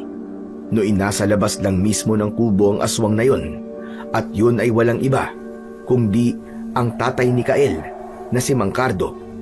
Si Kael din naman ay naamoy nito ang tatay nito. Sasabihin sana ni Kael kina Buloy at Aling Carmela ang tungkol sa tatay nito, pero mas pinili na lamang na manahimik muna para hindi ito marinig ng mga aswang na nasa labas na galit at nagsisi-atungal. Pero nagulat naman sila nang magsalita ang mismong tatay ni Kael mula sa labas. Kael, alam ko na riyan ka sa loob ng kubong ito. Naaamoy kita. Ano ang ginagawa mo riyan sa loob? Lumabas ka rito. Siguro ay kasama mo si Buloy, kaya napasok ka riyan. Pwes, humanda ka sa akin.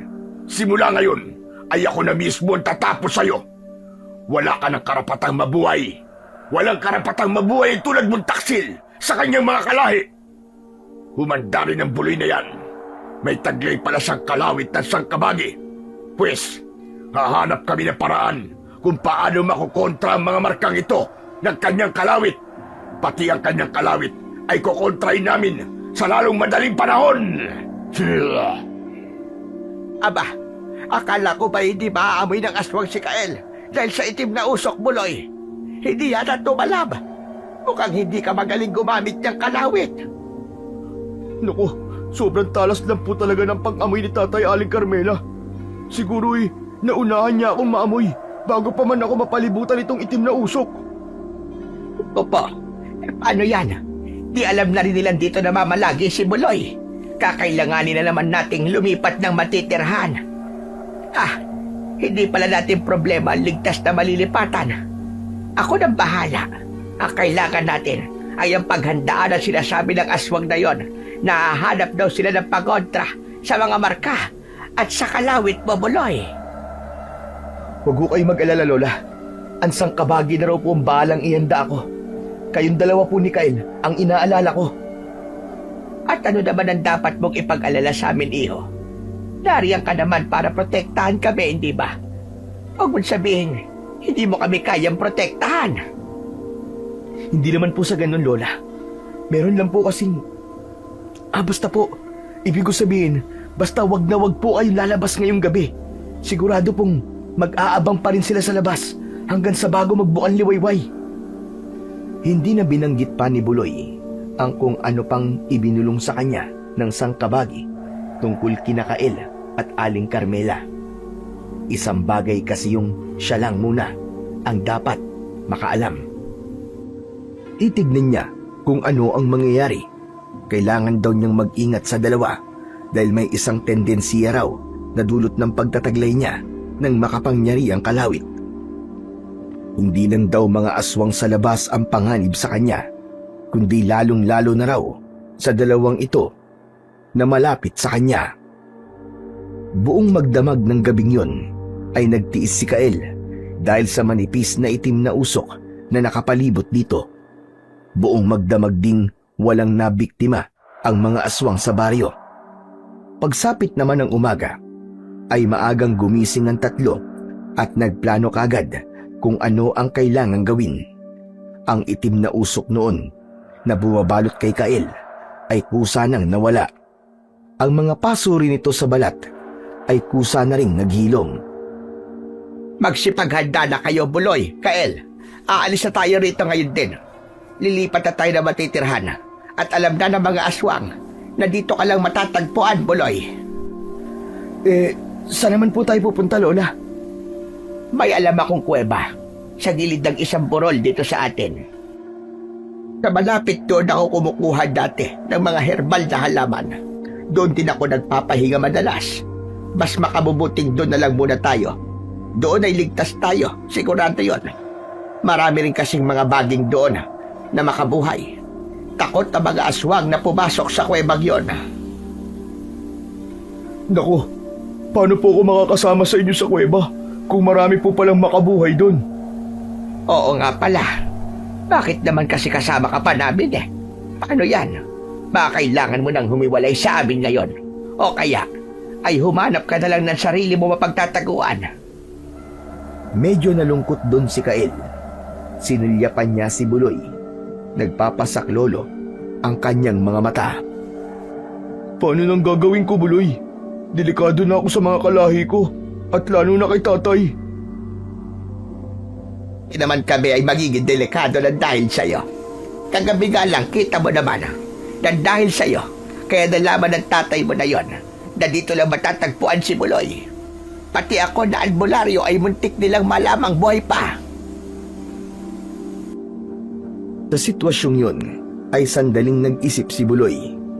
Palihim ang mga titig niya kina Aling Carmela at Kael. May tinitimbang siya sa pagitan ng dalawa. Maya-maya pa, may nabuo siyang pasya. Nakatulong sa kanya ang ibinulong ng sangkabagi na dapat niyang gawin. Una niyang nilapitan at binulungan ang matanda. Lola Carmela, ako na po ang bahalang kumausap kay Kael.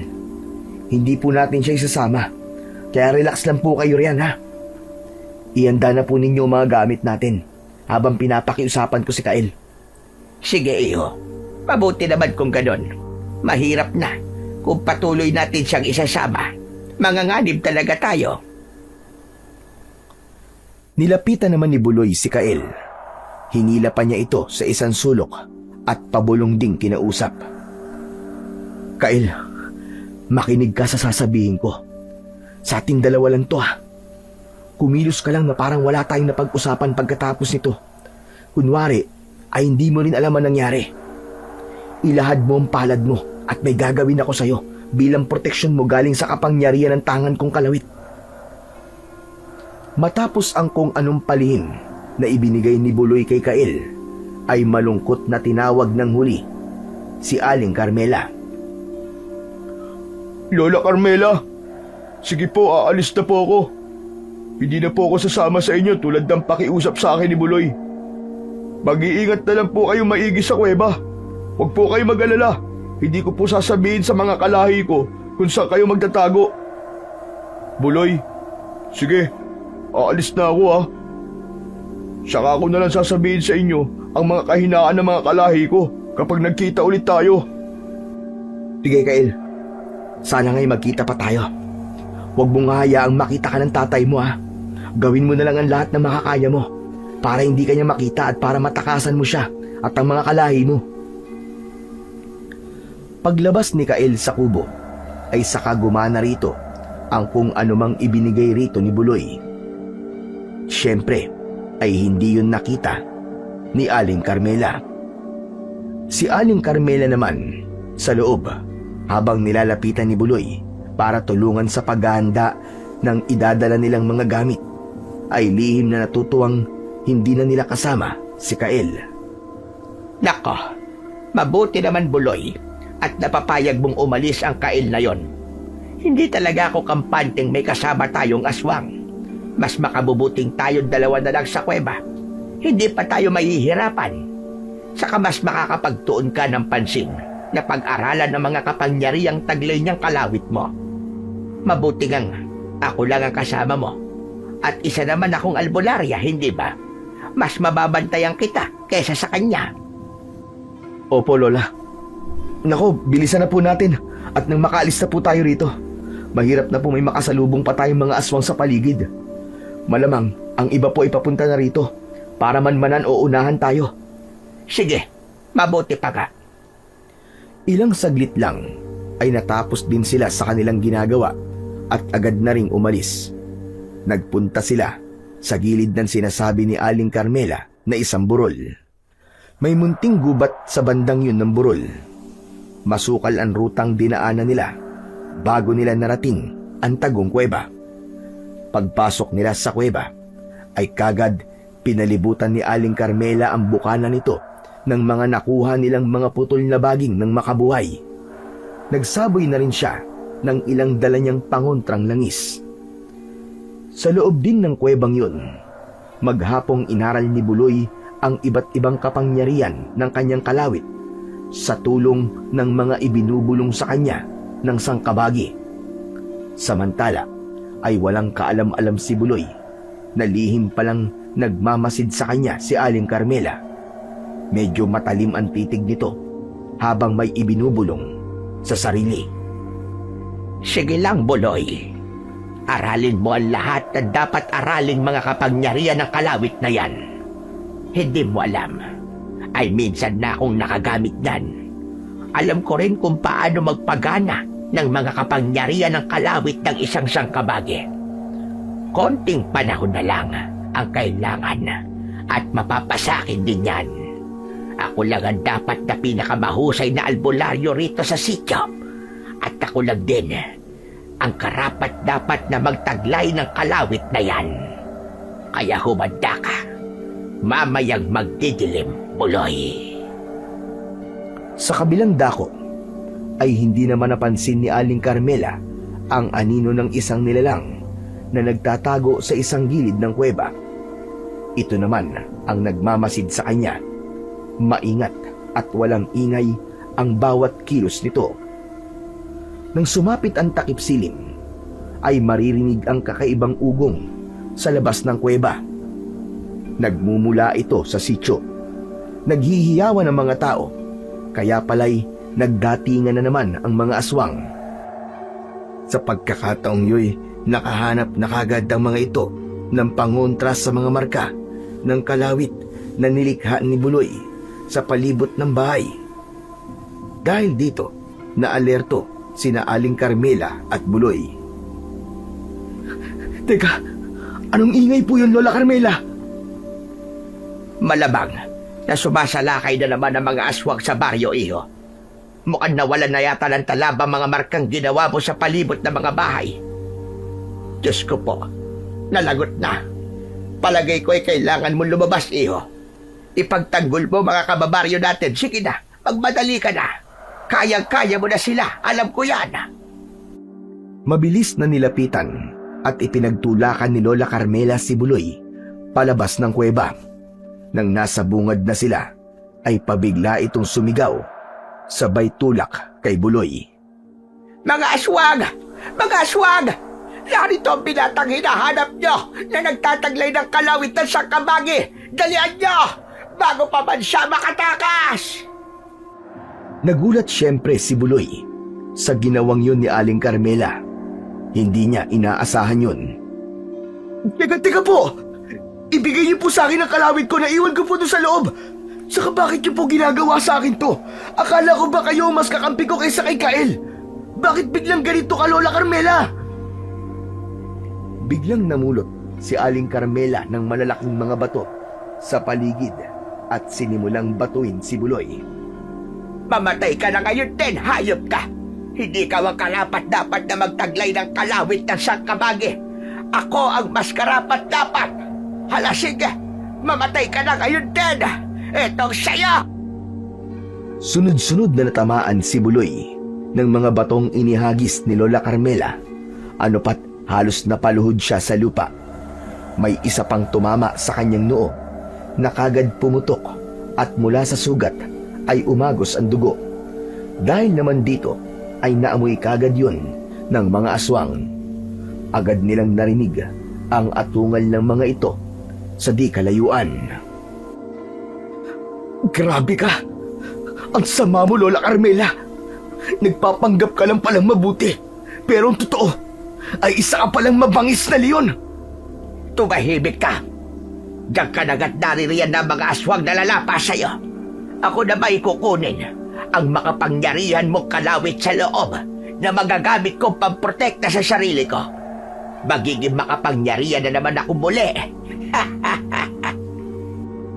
Tuluyan na ngang pumasok sa loob ng kuweba ang matandang babae na patuloy pa rin tumatawa na parang isang baliw. Ang naiwan namang si Buloy ay sapo ang nagdurugong noo habang hirap tumayo. Nakadama siya ng konting pagkahilo. Natuliro pa siya nang marinig ang mabilis na mga kaluskos at galit na mga atungal na nagmumula sa malapit na gubat. Nariyan ang mga aswang. Ano nang gagawin ko? Wala na sa akin ang kalawit. Mukhang ito na yata ang katapusan ko. Nang sa may lilitaw na sanang mababangis na mga aswang mula sa gubat, ay biglang may kung anong nilalang na mabilis na kumalawit kay Buloy at dinala siya sa isang masukal at tagong bahagi ng gubat. Isa ring aswang ang dumagit sa kanya pagkat nakita pa niya ang kulay puti nitong buhok at maitim na balat ng braso nitong may higpit na pumulupot sa kanyang katawan. Kael! Kael, ikaw pala! Salamat! Salamat na iligtas mo ako. Pero Kael, yung kalawit ko, wala na. Nakuha na sa akin ng hayop na si Lola Carmela. Nagpanggap lang pala siyang mabuti. Pero ang kalawit ko palang pakay niya. Napakasama niya. Hinaan mo lang ang boses mo, Buloy. At baka marinig tayo ng mga kalahi ko. Saka tama lang pala ang ginawa mo sa akin. At binigyan mo ako ng proteksyon ng kalawit mo kanina. Parang binulungan din ako ng sangkabagi na yun.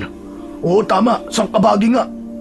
Binulungan niya ako ng dapat gawin para hindi makuha ang kalawit mo. Gumawa ako ng baging sa gubat at siyang pinanghila ko sa kalawit mo na nakikita ko na. At ito pa, yung kalawit mo ay naging dalawa. Nagtaka pa ako nang matapos ko makuha ang kalawit ay may isa pang naiwan na parang hindi ko nakuha yung kalawit. Yung pala, sabi ng sangkabagi, peke raw yung naiwan sa loob. Naku, talaga ba, Kael? Saka, hindi ka ba napaso ng kalawit nang mahila mo to? Siyempre hindi. Hinila ko lang naman gamit ang mahahabang baging eh. Saka, hindi ko rin hinawakan. Tinakpan ko lang siya ng dahon ng saging sa masukal na banda ng gubat. Ganun ba? Samahan mo ako sa pinagtataguan mo ng kalawit. Hindi pwedeng hindi ko hawak yon. Nariyan ang mga aswang, palapit na sila. Hinawakan ni Kael si Buloy ng mahigpit. Ginamit niya ang liksi niyang kumilos at dinala si Buloy sa mga puno ng saging kung saan ito banda itinago ang kalawit. Ayan na, Buloy! Kunin mo na! Natatakpan ng mga dahon ng saging. Kunin mo na dali at babalik pa tayo sa bukana ng kuweba. Ha? Eh bakit pa? Hayaan na natin si Lola Carmela dun. Ayoko na siyang makita pa. Basta sumama ka muna sa akin, Buloy. May kailangan lang tayong gawin. Hindi na pinagsalita pa ni Kael si Buloy. Agad niya na tong hinila at pasibad na dinala sa bukana ng kuweba. Alisin at itago muna natin ang mga baging na makabuhay rito, Buloy. Tabunan din muna natin ng lupa ang mga binuhusan niyo ng pangontrang langis. Teka. Para saan ba to, Kael? Nang maisip ni Buloy ang binabalak gawin ni Kael, ay napatango na lang siya. Saka may napansin siya sa kaibigan. Alam ko na kung para saan to. Saka teka, hindi ka na pala tinatabla ng makabuhay at pangontrang langis ni Lola Carmela. Oo nga pala, gumagana na pala sa iyo ang itim na usok ng kalawit na ibinigay ko sa'yo. Katatapos palang maisagawa ng magkaibigan ang pagtatanggal ng mga makabuhay at pagtatabo ng pangontrang langis sa bukana ng kuweba, nang walang ano-ano'y napansin nilang nariyan na ngang tuluyan ang galit na galit at sumisingasing na mga aswang. Kasabay nito ay narinig din nila ang mga yabag at tinig ni Aling Carmela na papalabas ng kuweba. Mga hayop kayong mga bata kayo! Anong ginagawa niyo sa bukana ng kuweba? Pues, lagot kayo ngayon sa akin. Tignan natin kung maliligtasan niyo pa ang bagsit ng pagpapagana ko ng kalawit ng sangkabagi. At tapag niyo rin talagang bumalik pa rito. Naku, nalintikan na. Hayaan na rin si Tatay Buloy. Ganito, magtago ka na muna dali. Ako na munang bahalang humarap sa kanila. Basta antabay ka lang muna. Sisenyasan na lang kita kung kailangan ko ng tulong mo. Ihanda mo mga kapangyarihan ng kalawit mo, Buloy. Dali na! Sige na, magtago ka na! Dali-daling nagtago si Buloy sa gilid ng kuweba sa may labas. May 3 malalaking bato roon na may ukang pwedeng pasukan at pagtaguan. Makaraan ay pasimple siyang nakasilip upang masdan kung ano ang nangyayari. Aha! Nandito pala ang taksil kong anak. Narinig naming may sumisigaw rito kanina.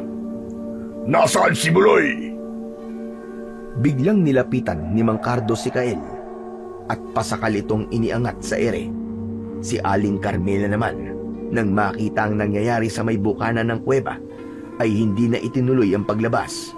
Sa halip ay mabilis itong nagtago sa madilim na looban ng kuweba. Huling pagkakataon mo na ito, Kalil, para patunayang hindi ka taksil. Hindi kita papatayin kung ituturo mo sa akin kung nasaan si Buloy. Nasa loob ng kuweba si Buloy, Tay. Diyan po siya pinagtago. Dala ang kanyang kalawit.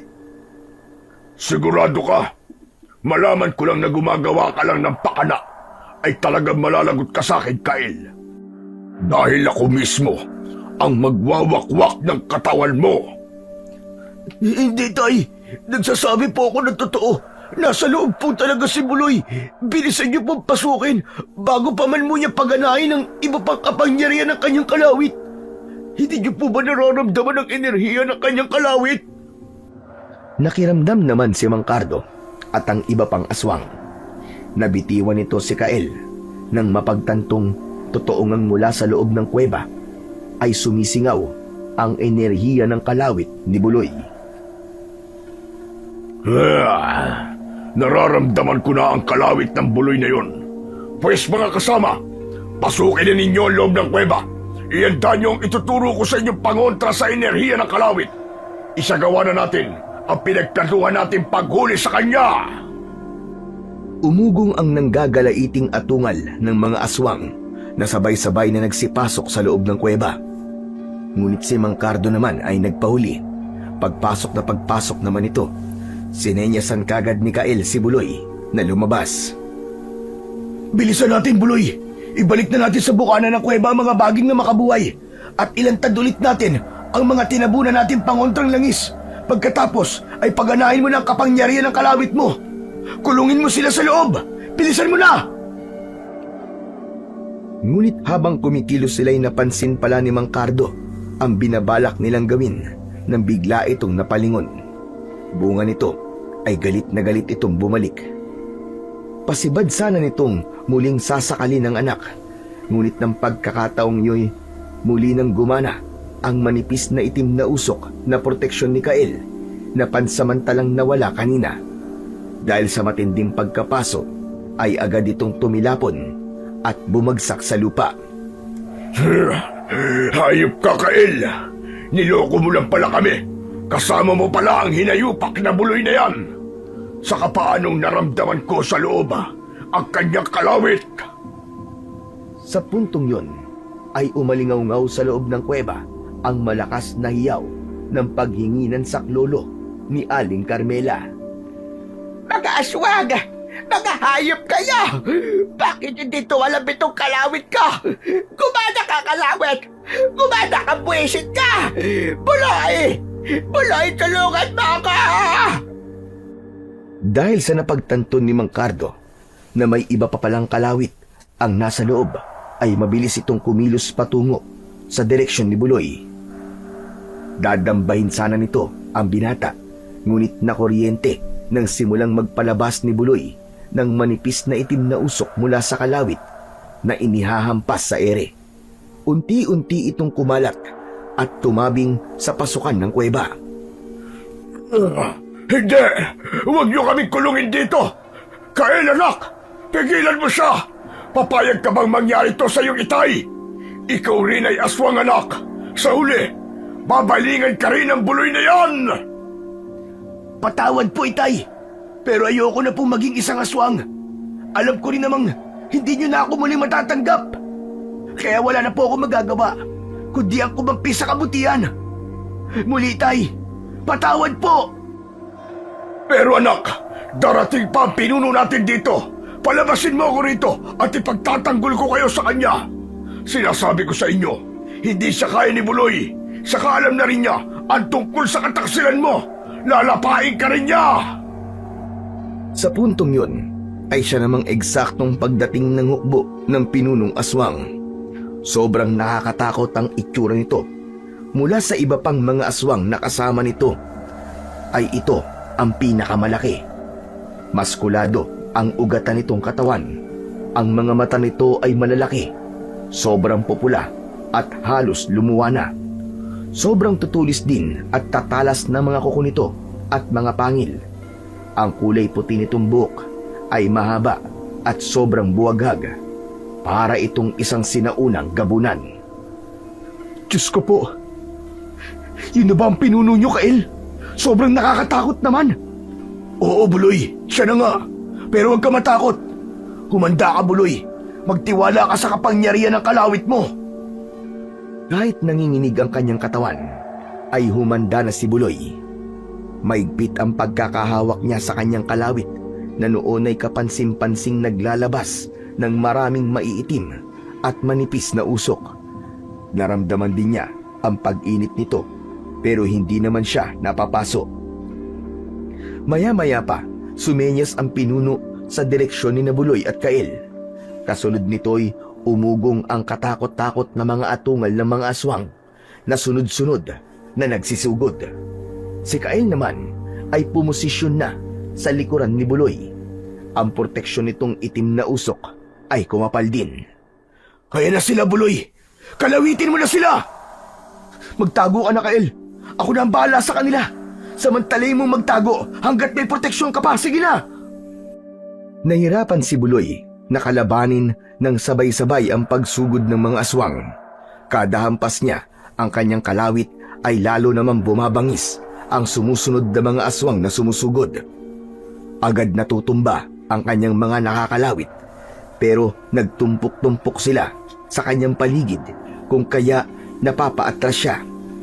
Hanggang sa kakaatras niya ay unti-unti naman siyang napapapasok sa bunganga ng kuweba. Patuloy ang pagsugod ng napakaraming mga aswang.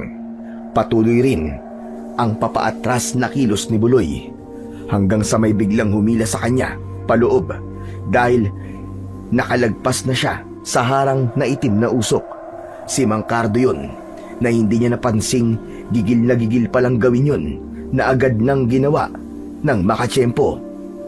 Napaso ng matindi si Mang Cardo sa paghatak nito kay Buloy, pero tiniis nito hanggang sa pagkumpulan sila ng iba pang mga aswang na nakakulong sa loob ng kuweba. Ah! Hindi! Hindi! Sobrang nag-alala naman si Kael dahil sa nakitang sinapit ng kaibigan niyang si Buloy. Patay! Paano na to? Malamang na ako naman ang babalingan ng pinuno at ng mga aswang dito sa labas. Ano nang gagawin ko? Saktong tatakas na sana si Kael, pero hindi niya akalaing agad pala siyang natuntun ng matalas na mga mata at mga pandama ng kanilang pinuno. Agad itong kumilos at ito na mismo ang humabol kay Kael. Nang mahuhuli na sana ng pinuno si Kael, ay bigla naman itong natigilan nang makarinig ng kakaibang ugong mula sa loob ng kuweba. Kaya pala ay nag-atungalan ang mga aswang doon na isa-isang pinagtatatagpas ni Buloy gamit ang makapangyarihang kalawit. Nang lumabas naman si Buloy sa kuweba, sakay na ito ng isang itim na nakalutang na bangka. Kasama nito ang sangkabagi at ang kaluluwa ni Lolo Tinoy. Si Buloy at ang sangkabagi! Kasama pa si Lolo Tinoy! Nang gabing yun ay tinapos na ni Buloy at ng sangkabagi ang laban sa buong kampon ng mga aswang. Inuna nilang tinalo ang pinunong tinangkapang gawing panangga si Kael. Nang matalo ay agad kinalawit ng sangkabagi ang kaluluwa nito. Makaraan ay isinunod na nito ang natitirang mga aswang. Lahat ng kaluluwa ng mga ito ay pinagkasya ng sangkabagi sa bangkang kusa palang lumalapad at lumalaki. Naroon na rin ang kaluluwa ni Mang Cardo at Aling Carmela na kahit mga kaluluwa na ay pinagmumura pa rin sina Buloy at Kael. Kinabukasan ay payapa na ang buong sityo. Wala ng mga aswang nagagambala sa kanila tuwing gabi. Samantala, ang kaluluwa naman ni Lolo Tinoy ay naihatid na rin ng sangkabagi sa kabilang buhay. Ang makapangyarihang kalawit din naman ay ibinalik na ni Buloy sa sangkabagi. Ang proteksyon naman ni Kael na itim na usok ay wala na rin at ang naging epekto nito ay hindi na siya muling makakapag-anyong aswang. Maraming natutunan sina Buloy at Kael sa kanilang karanasan. Una, kay Lolo Tinoy, kung minsan ay tadhana na mismo ang gumagawa ng paraan para ang pagkamatay ng isang mahal sa buhay ay mabigyan ng hustisya. Ikalawa, kay Lola Carmela, hindi lahat ng inaakala nating mabuti ay mabuti talaga. Madalas na ang masama ay nagbabalat kayong mabuti. Ikatlo, kay Mang Cardo, may kapamilya palang handa kang ipahamak para lamang ipagpatuloy ang kasamaan.